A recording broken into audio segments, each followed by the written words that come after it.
So let's begin by settling the body,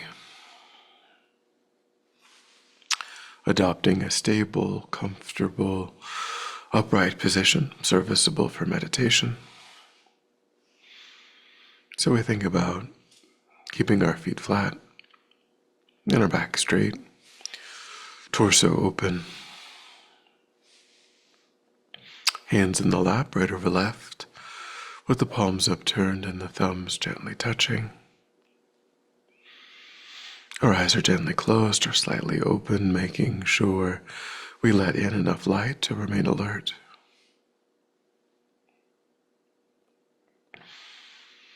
Try to maintain an awareness of not slouching, not leaning.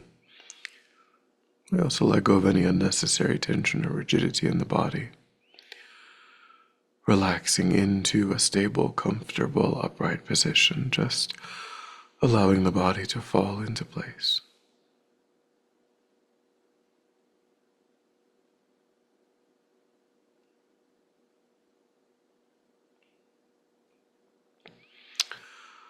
Begin to move the mind inward, letting go of attending to the outside world, constraining your awareness just to the body and mind.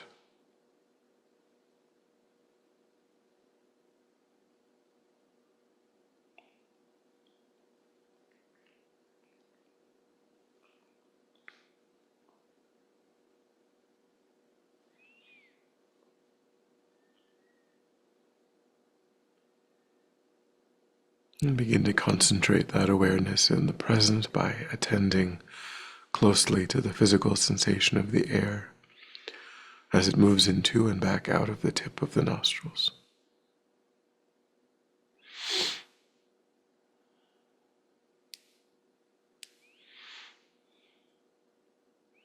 Noticing quickly when anything other than that one physical sensation is arising in the mind, and then without judgment or frustration, lifting your awareness up from those distractions and placing it gently but firmly again and again on the breath.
And then when the mind feels more calm, we generate a broad, altruistic motivation for our time.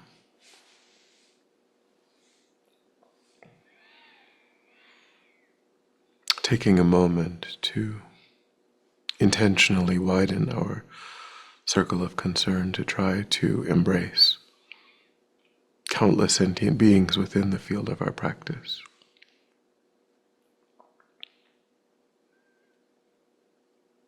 Recognizing that just like myself, just like my loved ones, every sentient being deeply wishes to be happy, deeply wishes to be free of suffering. And yet, sufferings, negativities are falling down like rain in the lives of every single sentient being. Again and again, meeting with unwished for, unwanted, painful inner and outer conditions.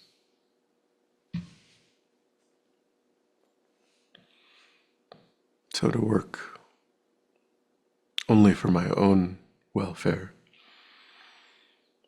to try to secure only my own benefit is much too limited.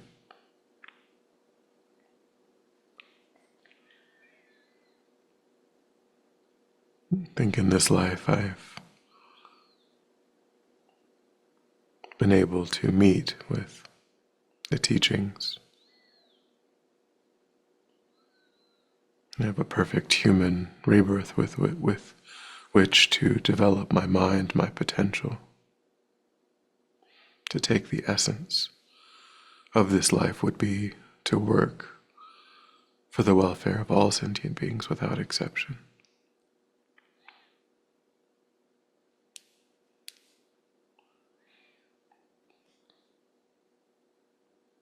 And therefore I must myself become deeply familiar with constructive, virtuous states of mind, those that naturally, spontaneously support those beneficial actions. And I must separate my mind from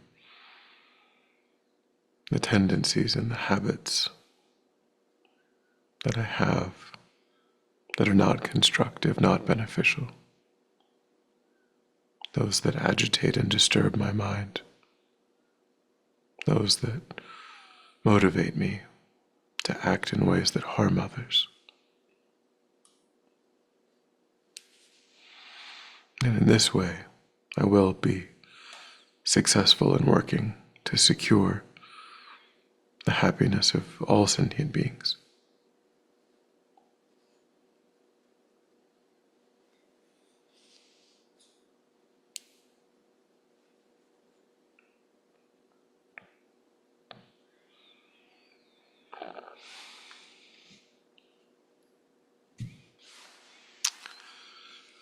And with that motivation, I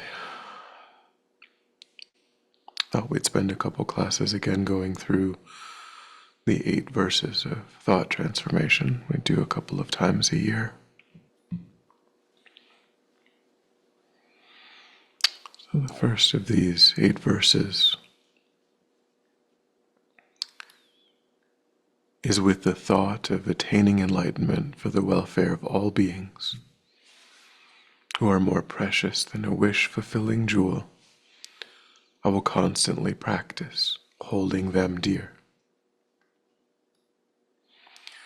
With the thought of attaining enlightenment for the welfare of all beings who are more precious than a wish-fulfilling jewel, I will constantly practice holding them dear.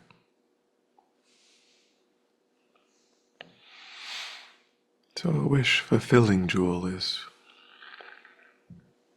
a mythical idea,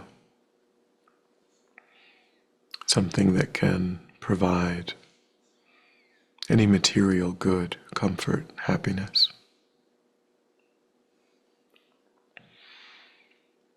So we could think of it like $1 trillion. Sentient beings are more precious than even $1 trillion.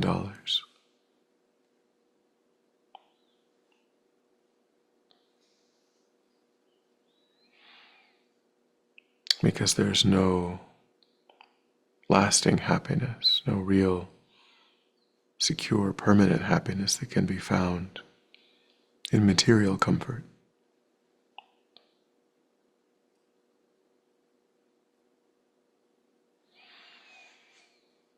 But true happiness can be found in our virtuous relationship with others.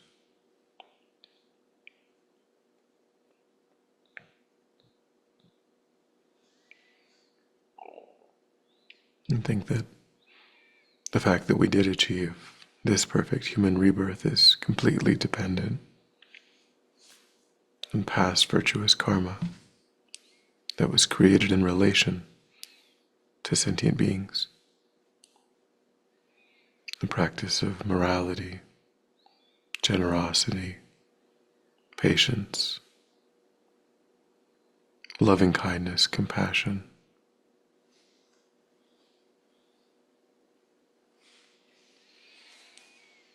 All of those virtuous endeavors depend upon the field of sentient beings.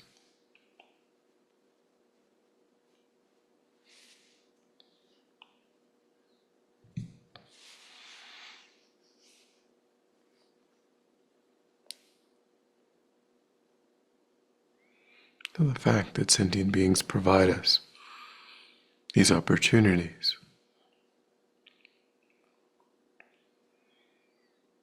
to engage in acts of ethical conduct, generosity, patience, love, and compassion is creating the causes of our own happiness, ultimately the causes of our own enlightenment.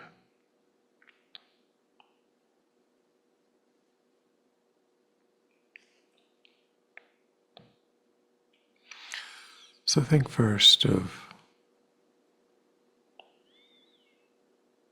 how you yourself have grown in these virtuous qualities and dependence upon those around you.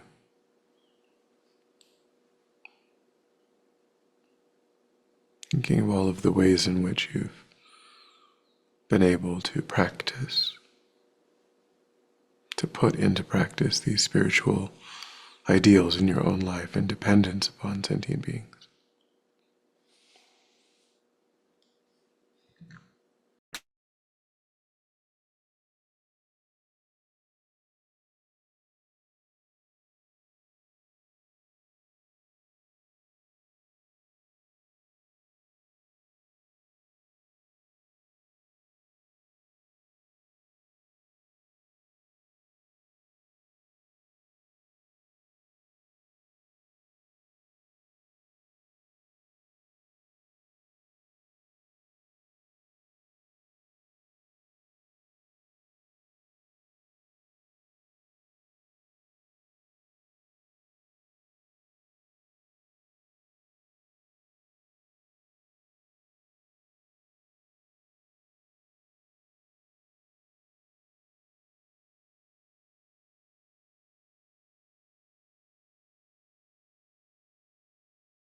Try to cultivate the view that every sentient being that you meet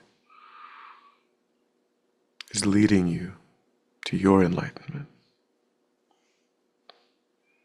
creating all of the necessary causes and conditions for your future happiness.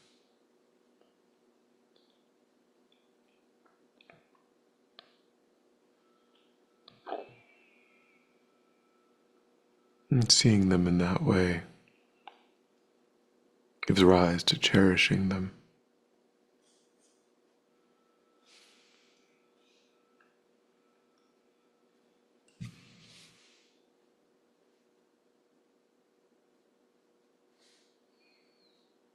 I think there are no sentient beings that are obstacles to our happiness. Every sentient being is the means to our happiness.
And then the second verse,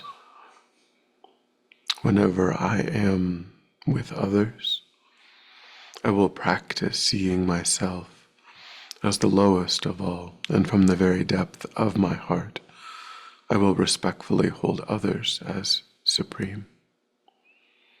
Whenever I am with others, I will practice seeing myself as the lowest of all, and from the very depth of my heart, I will respectfully hold others as supreme.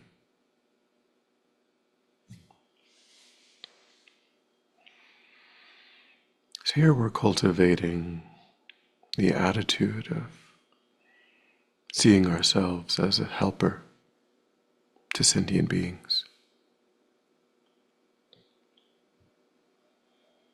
to looking for ways in our interactions to fulfill the needs of others instead of just our own needs. Overcoming pride.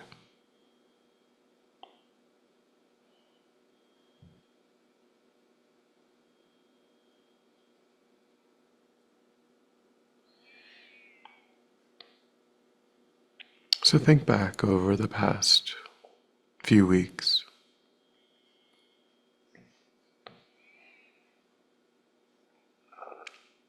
Times that you interacted with others.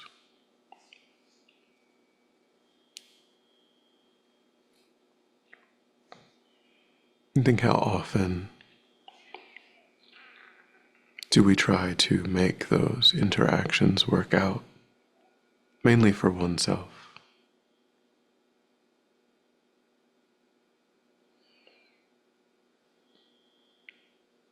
How often are we interested in trying to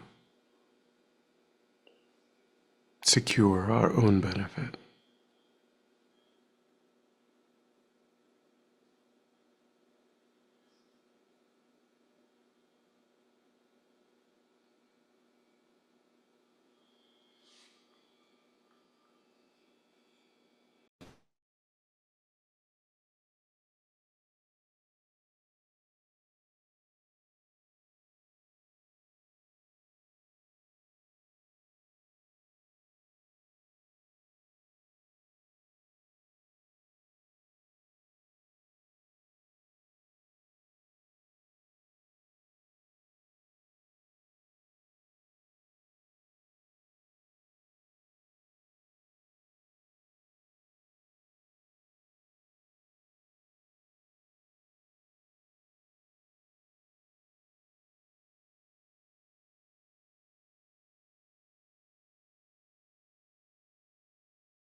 And then pick one or two recent examples of times when you were with others and perhaps preoccupied with your own aims, your own interests.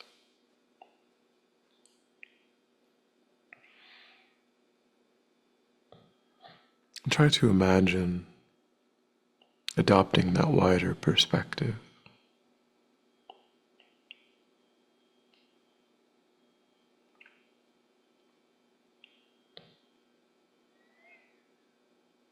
To loosen that grip of that self-preoccupation.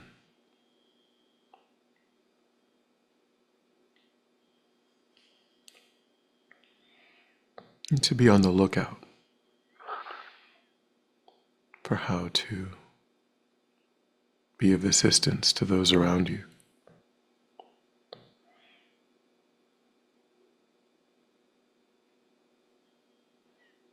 To be more present, more engaged.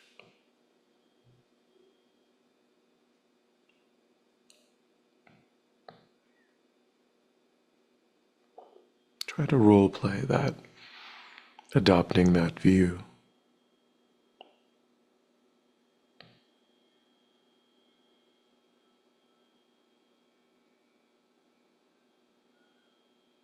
Being more concerned with those around you than oneself.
And then reflecting on the insights that you've gained from these verses, try to give rise to a strong determination in your mind to, going forward, finding opportunities to put these insights into practice in daily life, starting right now.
And then when you're ready, we'll come back together.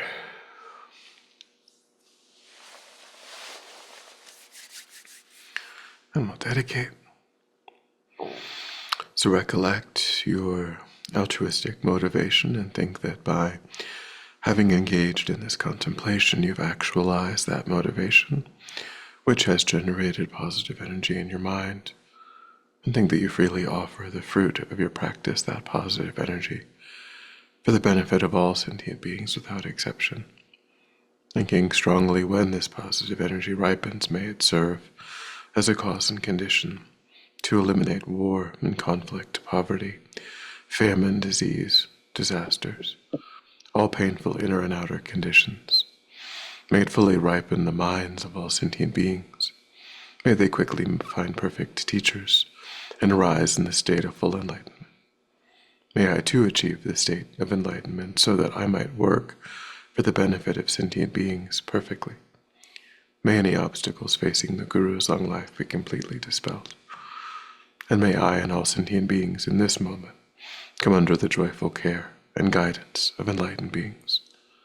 May we be guided and protected until we swiftly achieve that state of enlightenment.